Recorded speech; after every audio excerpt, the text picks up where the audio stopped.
만일 땅에 있는 우리의 장막집이 무너지면 하나님께서 지으신 집 곧 손으로 지은 것이 아니요 하늘에 있는 영원한 집이 우리에게 있는 줄을 아느니라. 참으로 우리가 여기 있어 단식하며 하늘로부터 오는 우리 처소를 덧입히기를 간절히 사모하노라. 이렇게 입음은 우리가 벗은 자로 발견되지 않으려 함이라. 참으로 이 장막에 있는 우리가 짐진 것 같이 단식하는 것을 벗고자 함이 아니요 오히려 덧입고자 함이니 죽은 것이 생명에 삼킨 바 되게 하려 함이라. 곧 이것을 우리에게 이루게 하시고 보증으로 성령을 우리에게 주신 이는 하나님이시니라. 그러므로 우리가 항상 담대하여 몸으로 있을 때에는 주와 따로 있는 줄을 아노라니. 이는 우리가 믿음으로 행하고 보는 것으로 행하지 아니함이로다. 우리가 담대하여 원하는 바는 차라리 몸을 떠나 주와 함께 있는 그것이라. 그런즉 우리는 몸으로 있든지 떠나든지 주를 기쁘시게 하는 자가 되기를 힘쓰노라. 이는 우리가 다 반드시 그리스도의 심판대 앞에 나타나게 되어 각각 선악간에 그 몸으로 행한 것을 따라 받으려 함이라. 우리는 주의 두려우심을 알므로 사람들을 권면하거니와 우리가 하나님 앞에 알려졌으니 또 너희의 양심으로도 알려지기를 바라노라. 우리가 다시 너희에게 자천하는 것이 아니요 오직 우리로 말미암아 자랑할 기회를 너희에게 주어 마음으로 하지 않고 외모로 자랑하는 자들에게 대답하게 하려 하는 것이라. 우리가 만일 미쳤어도 하나님을 위한 것이요 정신이 온전하여도 너희를 위한 것이니 그리스도의 사랑이 우리를 강권하시도다. 우리가 생각하건대 한 사람이 모든 사람을 대신하여 죽었은즉 모든 사람이 죽은 것이라. 그가 모든 사람을 대신하여 죽으심은 살아있는 자들로 하여금 다시는 그들 자신을 위하여 살지 않고 오직 그들을 대신하여 죽었다가 다시 살아나신 이를 위하여 살게 하려 함이라. 그러므로 우리가 이때로부터 어떤 사람도 육신을 따라 알지 아니하노라. 비록 우리가 그리스도도 육신을 따라 알았으나 이제부터는 그같이 알지 아니하노라. 그런즉 누구든지 그리스도 안에 있으면 새로운 피조물이라. 이전 것은 지나갔으니 보라 새 것이 되었도다. 모든 것이 하나님께로부터 났으며 그가 그리스도로 말미암아 우리를 자기와 화목하게 하시고 또 우리에게 화목하게 하는 직분을 주셨으니 곧 하나님께서 그리스도 안에 계시사 세상을 자기와 화목하게 하시며 그들의 죄를 그들에게 돌리지 아니하시고 화목하게 하신 말씀을 우리에게 부탁하셨느니라. 그러므로 우리가 그리스도를 대신하여 사신이 되어 하나님이 우리를 통하여 너희를 권면하시는 것 같이 그리스도를 대신하여 간청하노니 너희는 하나님과 화목하라. 하나님이 죄를 알지도 못하시는 일을 우리를 대신하여 죄로 삼으신 것은 우리로 하여금 그 안에서 하나님의 의가 되게 하려 하심이라. 아멘. 오늘 바울은 지금 장막집이 무너져도 이제 하나님이 거하시는 하늘에 지은 영원한 집 부활의 몸이 있음을 말하고 있습니다. 지금 육신의 연약함이라는 그런 짐을 지고 탄식하는 것은 죽음이 아닌 부활을 향해 나아가는 그런 과정이라는 것이죠. 이를 확신하는 것이 바로 하나님의 보증으로서 성령을 우리에게 보내주셨기 때문에 그렇습니다. 부활의 소망으로 살아갈 때 육신의 연약함이라는 현실을 이겨나가길 수 있는 것이죠. 육신은 점점 세잔해지고 시간이 갈수록 온 몸에 죽음의 징조가 나타나기 시작합니다. 그러나 앞으로 주어질 부활의 몸은 영원한 것이며 쇠하지 않을 그런 영광의 몸이라는 것을 우리가 분명히 알고 있기에 우리는 소망으로 이것을 이겨나갈 수 있습니다. 또한 이것은 성령의 보증으로 부활의 소망을 확신하게 할 수 있습니다. 불신자들에게서는 죽음이 두려운 일이 됩니다. 신자에게는 영광의 몸을 덧입는 일이 되기에 두려운 것이 아니죠. 이때 바로 죽을 것이 생명을 삼키는 삶을 살아가는 때가 되는 겁니다.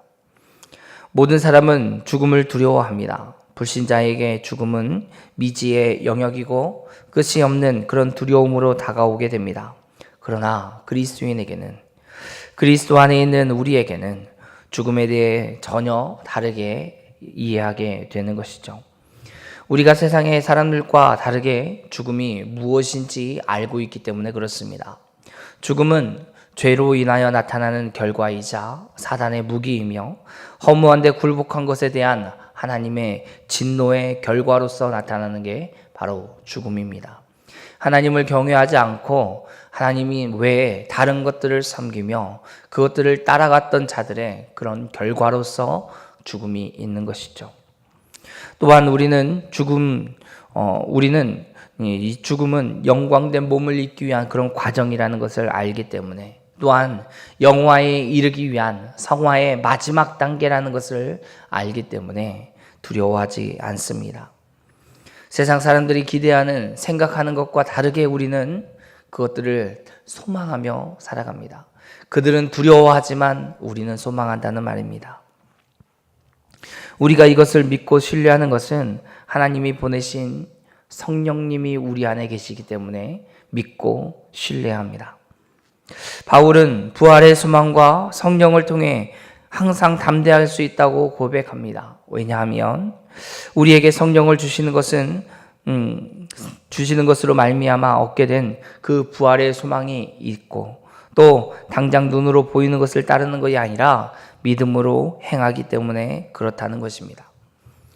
비록 몸으로 있을 때에는 주님과 따로 있는 것을 안다고 해도 믿음으로 인해서 주어진 현실에서 담대히 살아갈 수 있습니다. 성령의 그런 내적 증거로 주어진 이 부활의 소망, 이것이 현재의 삶의 믿음으로 담대하게 나타나 우리는 그 믿음의 삶을 살아가게 되는 겁니다. 눈에 보이는 현실은 잠깐이지만 부활의 생명은 영원하기 때문에 우리는 그것을 소망해 살아갑니다. 우리가 이 땅에 살아가면서도 이런 이야기들을 하죠. 세월이 유수와 같이 빠르게 지나간다는 이야기를 하게 됩니다. 저도 나이가 얼마 되진 않지만 엊그저께 20살인 것 같았습니다. 여러분도 여전히 20살의 기억이 있죠? 처음 연애할 때의 그 모습이 있지 않습니까? 그러나 이제 우리의 자녀들이 또 커서 성장하여 장성하여 벌써 학교에 다닐 뿐 아니라 직장에 취직하고 또 결혼하고 또 그 자녀들을 낳고 이런 것들을 보고 있지 않습니까? 이것이 바로 이 우리의 인생이 아주 짧구나라는 것을 보여주는 증거가 되는 것입니다. 우리가 살아가는 현실에서는 육신의 연약함으로 인하여 고난이 있습니다. 그러나 그 가운데서도 흔들리지 않도록 믿음이 주어지기 때문에 우리는 이 믿음으로 담대하게 살아갈 수 있는 것이죠. 믿음은 현재를 담대하게 살아갈 수 있도록 할 뿐 아니라 더욱 담대하게 하나님의 나라, 죽음 이후에 그 내세를 소망하도록 하는 것입니다. 주님과 함께 누릴 부활의 생명과 큰 영광을 이 믿음의 눈으로 보기 때문에 그렇습니다. 믿음은 현실을 도피하는 게 아닙니다. 또 지향적인 것도 아닙니다. 믿음은 주어진 현실을 분명하게 직시하고 약속을 소망하는 그 소망을 토대로 어려움을 극복해 나가는 것이 바로 믿음입니다. 또 믿음은 최면을 걸 것 같은 그런 막연한 소망을 가지고 살아가는 그런 것을 말하지 않습니다. 확실히 주어지는 그런 생명을 붙잡고 살아가는 것이 바로 믿음입니다. 또한 믿음은 세속적인 욕망과도 다릅니다. 현재 있는 것이 전부인 것처럼 추구하고 살아가는 것이 아니라 이 땅에서 누리는 것, 이 땅에 가지고 있는 것, 이런 것들을 탐욕적인 마음으로 추구하며 살아가는 것이 믿음이 아닙니다. 이것은 집착입니다. 사랑하는 성도 여러분, 우리는 집착을 하고 있습니까? 아니면 믿음으로 살아가고 있습니까?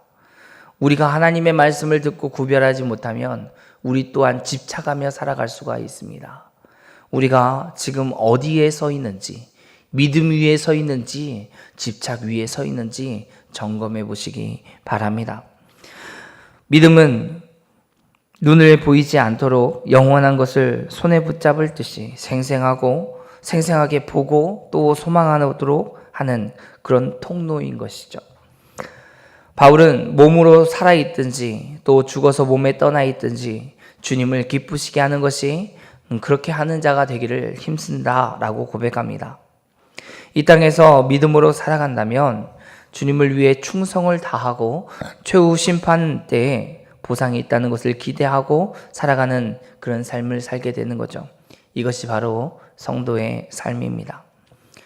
우리의 삶은 사나 죽으나 하나님의 기쁨을 위해 사는 자로서 살아가는 자인 줄 믿으시기 바랍니다. 아멘. 저도 사나 죽으나 하나님의 기쁨을 위해서 살아가는 자가 되기를 원합니다. 여기 계시는 우리 성도님들도 그와 같이 살아가기를 원합니다. 이 땅뿐 아니라 하나님 나라에 가서도 이와 같은 삶을 살아갈 수 있기 때문에 그렇습니다. 사랑하는 성도 여러분, 복된 삶의 모습이 어떠한 것인지 아는 성도들은 최후의 심판을 두려워하지 않습니다. 오히려 주님이 기뻐하심으로 그날을 소망하며 살아가게 되는 거죠. 주님은 이 땅에서 우리가 주님의 기뻐하시기 위해서 분투하며 또 선을 추구하도록 그렇게 살아가도록 우리에게 요구하십니다. 이에 순종하는 자는 그런 삶이 오히려 복된 것임을 깨닫고 더불어 주어지는 그런 보상과 영광이 크다는 것을 알고 그런 삶을 추구해서 살아갑니다. 믿음으로 살아갑니다. 소망하며 살아갑니다. 그러므로 사랑하는 성도 여러분, 우리는 점검해 봐야 됩니다. 우리의 모습은 어떠한지 점검해 봐야 됩니다. 우리는 하나님이 보시기에 부끄러운 자로 살아가고 있습니까? 우리는 하나님의 나라를 소망하며 살아가고 있습니까? 우리가 요구하는 것이 세상 사람들이 요구하는 것과 별로 다르지 않는 것들을 추구하면서 살아가고 있는 건 아닙니까? 누군가가 나를 좀 더 인정해 주는 것, 우리의 자녀들이 좀 더 잘 되는 것, 내가 했던 모든 것들이 좀 더 영향력이 끼치는 것, 이런 것들로 하나님의 영광을 나타내기보다도 자기의 이름을 나타내려고 하는 시도가 있다면 우리 오늘 이 시간에 또 우리의 모습을 돌아보며 하나님께 기도하기를 원합니다. 우리가 종말을 살아가게 되는 그런 삶은 이 땅에서 삶보다 더 풍성하고 좋게 비교할 수 없는 것이 있기 때문에 그렇습니다. 그것을 소망하며 살아가는 자들입니다. 그러나 그것이 이 세상의 삶과 별개의 것이다 라고 말하지 않습니다. 이 땅에서 하나님의 나라의 복을 아는 자들로 그렇게 살아가는 사람들은 완성된 하나님 나라에 이를 때 더욱 풍성하게 누리게 되기 때문에 그렇습니다. 믿으면 된다가 아니라 믿기 때문에 우리의 삶으로 드러내고 살아가야지 되는 겁니다. 어떻게 살아가야 할까요? 오늘 이 시간에 다 얘기할 수 없지만 하나님의 말씀을 따라 살아가는 것이 분명하다는 것을 분명하게 말씀드릴 수 있습니다. 그러기에 다시 우리는 말씀에 집중해야 됩니다. 다시 말씀으로 돌아가 하나님 말씀이 어떠한지를 분명히 알아야지 되는 거죠. TV나 인터넷을 통해서 누군가가 하는 이야기를 듣는 것이 아니라 우리 스스로가 말씀으로 돌아가야지 되는 겁니다. 이 청년부를 가르치면서 또 같이 은혜를 나누고 말씀을 통해서 교제하면서 이런 얘기를 합니다. 우리가 어느 곳에 있든지 하나님 말씀 성경 66권인 이 성경책 한 권이면 그곳에서 하나님과의 교제가 있을 수 있는 그런 영적 능력을 가져야지 됩니다 라고 얘기하죠. 사랑하는 성도 여러분, 어느 곳에 있든지 혹 우리가 사막에 있든지 우리가 있는 곳이 어떤 교회가 없는 처지에 우리가 처해 있을지라도 하나님 말씀이면 우리가 주님과 늘 교제할 수 있는 그런 능력이 있습니까? 하나님 말씀을 묵상하고 그 말씀으로 인하여 기뻐하고 그 말씀을 증거할 수 있는 그런 힘과 능력을 가지시기를 원합니다. 그렇게 말씀으로 다시 돌아가 집중하셔야지 됩니다. 그냥 마구 읽어가는 것이 아니라 집중하고요, 자세히 살피고 주님의 뜻이 무엇인지 분명하게 말씀하시는 그 메시지를 붙잡고 살아가야지 되는 겁니다. 바울은 계속해서 심판하시는 주에 대해서 두려워하는 성도들의 모습을 성도들을 권면합니다. 또한 자신의 권면이 그 동기가 순수하다는 것을 강조하고 있습니다. 이것은 자신을 자랑하는 것이 아니라 성도들이 바울의 마음을 알아주고 또 마음이 아닌 외모로 자랑하는 자들을 앞에서 변호해 주기를 바라고 있는 것이죠. 바울의 권면과 같이 우리도 주님이 두려운 심판주가 되심을 믿는다면 사람들을 권면할 수밖에 없습니다. 최후 심판 때 주님은 선악간에 행한 그대로 철저하게 보응하시기 때문에 그렇습니다. 이것을 기억한다면 성도들은 안일한 태도를 가지고 살아가지 않습니다. 경각심을 가지고 두려움을 가지고 또 사람들에게 권면하게 되는 것이죠. 사랑하는 성도 여러분, 교회는 피차 권면하며 함께 자라가는 공동체입니다. 우리가 이곳에서 함께 기도하는 성도들뿐만, 여기 계시는 성도님들뿐만 아니라 우리 집사님, 권사님, 장로님 뿐만 아니라 우리가 여기에 있지 않지만 일주일에 한 번 예배 드리는 곳에 나오지 못하는 성도들이 있다면, 또 예배 드리는 것이 뭐 교회 안 가도 되는 거 아니냐 이렇게 쉽게 얘기하는 사람들이 혹 있다면, 이제 구역 예배를 개강하게 되는데 함께 모여 말씀을 듣는 것을 그냥 가볍게 여기는 사람이 혹 있다면 우리는 권면할 수 있어야지 됩니다. 사사로운 감정을 가지고 권면하는 것이 아니라 하나님이 우리를 어떻게 사랑하시는지 분명히 알고 또 하나님의 지엄하신 심판이 있다는 것을 분명히 알아 두렵고 떨림으로 권면하는 것이죠. 행한 대로 심판하시는 하나님 앞에 겸손한 마음으로 자신을 돌아볼 뿐 아니라 한 몸이라는 의식을 가지고 다른 지체들을 진리로 깨울 수 있는 그런 저와 여러분이 되어야 됩니다. 그런데 우리가 주의할 게 있습니다. 권면은 자칫 잘못하면 나는 경건하고 너는 경건하지 않다 라고 비교하는 것이 될 수 있습니다. 그래서 자기의 의를 자랑하기 위한 수단으로 쓰여서는 절대 안 되기에 이것을 정말 주의해야지 됩니다. 권면하기 전에 우리가 그러므로 어떻게 해야지 되냐? 사랑으로 또 순수한 마음으로 했던 그런 바울과 같이 우리도 사랑과 순수한 양심으로 지체들을 돌아봐야지 됩니다. 순수하지 않은 양심으로, 즉 쓴마음으로 권면하게 되면 정죄하게 됩니다. 그리고 혼란하게 됩니다. 이런 것들이 이어지게 되면 서로를 상처를 입히게 되는 거죠. 이러한 마음은 사람을 세우지 못합니다. 이걸 꼭 기억하시기 바랍니다. 바울은 그리스도의 사랑이 강건하기 때문에 주님과 지체들을 위해서 산다고 고백하는 것이죠. 사나 죽으나 주님의 기쁨을 위해 살아가는 것이 바로 이와 같은 모습입니다. 이것은 성도를 권면하는 이유가 되는 거죠. 그리스도는 모든 사람을 구원하기 위해 죽으셨습니다. 그리고 이 대속적 죽음의 목적은 살아있는 자로 하여금 자신의 삶을 살기 위해 위하는 것이 아니라 주님을 위해 살도록 하신 그것이 목적이었습니다. 사랑하는 성도 여러분, 우리는 자신의 대속적 사랑을 받은 자요, 또 완전한 피조물로서 새로운 피조물 된 자임을 분명히 알아야 됩니다. 우리뿐만 아니라 우리가 권면하는 그 사람도 주 안에서 새로운 피조물입니다. 우리가 받은 은혜만, 나만 그 은혜를 받은 게 아니라 여기에 있는 모든 사람이, 아니 일주일에 한 번 겨우 예배에 참석하는 그 사람일지라도, 또 1년에 겨우 한 번 하나님의 말씀 앞에 서서 예배드리는 그 모습일지라도 하나님의 사랑으로 부음받은 자임을 기억해야지 됩니다. 그것을 기억할 때, 그 은혜로 인하여 하나님이 그 사람을 사랑한다는 것을 먼저 알 때 우리는 참으로 사랑으로 권면할 수 있는 것이죠. 자신이 받은 그 사랑이 어떠한 것인지 알지 못하는 사람은 권면을 해도 아무런 감동을 주지 못합니다. 새로운 피조물 된 자로서 다른 지체들을 세속적인 관점으로 판단하지 않아야지 되는 거죠. 다른 이들에게 권면하기 전에 우리는 자신과 지체들을 향한 하나님의 사랑을 다시 곱씹어 봐야 됩니다. 그리고 그 사랑에 푹 빠져서 하나님이 어떻게 그들을 사랑하시는지 다시 생각해 보고 권면해야 하는 것이죠. 사랑은 쥐어짜는 것이 아닙니다. 사랑은 그저 흘러나오는 겁니다. 우리에게 임한 하나님의 은혜의 대가가 얼마나 큰지 알게 되면 우리 존재 안에서 참된 생명 현상인 이 사랑이 흘러 넘치게 되는 것이죠.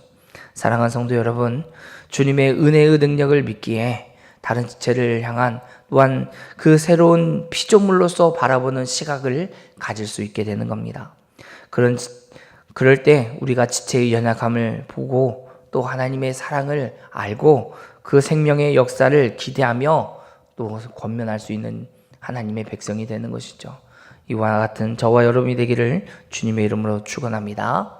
기도하겠습니다. 사랑의 하나님 감사합니다.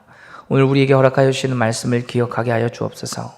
주의 말씀을 따라 우리에게 허락하여 주시는 하나님의 그 능력, 그 은혜, 그 사랑, 그리고 주님께서 이 땅 가운데 우리가 어떻게 소망하며 살아가는지, 세상 사람들과 같은 그런 욕망과 그런 어떤 욕구를 해결하기 위한 신앙생활이 아닌 정말 참으로 영광된 그 나라, 우리를 위해서 하나님과 화목하게 하시는 그 은혜를 알아 우리도 서로 화목하며 또 성도를 권면하는 바울 사도의 그런 마음들을 깨달아 우리도 동일하게 하나님의 은혜 가운데 그 은혜를 알므로 권면하는 자가 되기를 원합니다. 우리가 주님의 몸된 지체로서 이제 하나님 이곳에 우리를 부르신 줄 아오니 오늘 이 하루 주의 영광을 위해 살아가기를 원합니다. 우리가 어느 곳에 있든지 우리가 어떤 상황 가운데 처하든지 하나님의 영광을 위해서 살아가기를 원하오니 우리의 입술을 주관하여 주시고 우리의 마음을 붙잡아 주시어서 강건케 하여 주시며 하나님의 사랑으로 가득 채워 주옵소서. 감사드리며 예수님의 이름으로 기도합니다. 아멘.